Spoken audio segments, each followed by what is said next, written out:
We all know that when someone has finished vision therapy, they often will transition into a period of maintenance. And typically there are, different elements of visual skills or visual function that you're going to want to hone in on.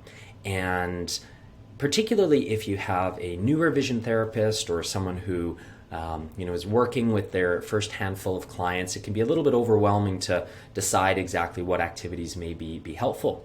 So I'm going to show you something we use in NeuroVisual Trainer within the grids section here. And grids are divided into what are called schedules or sets. And schedules, which we can talk about on another video, will be kind of your sequences of activities that you're going to utilize within a program.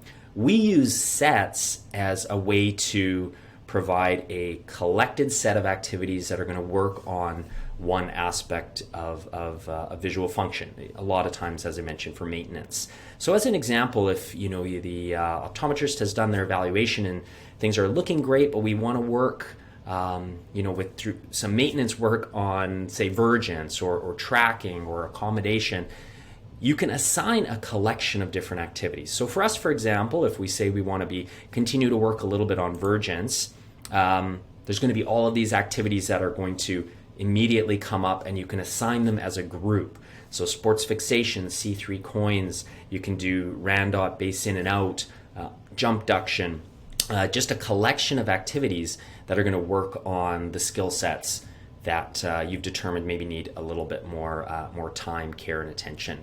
So it's a convenient way, it's a quick reminder of, here are some simple activities that we may want to continue working on.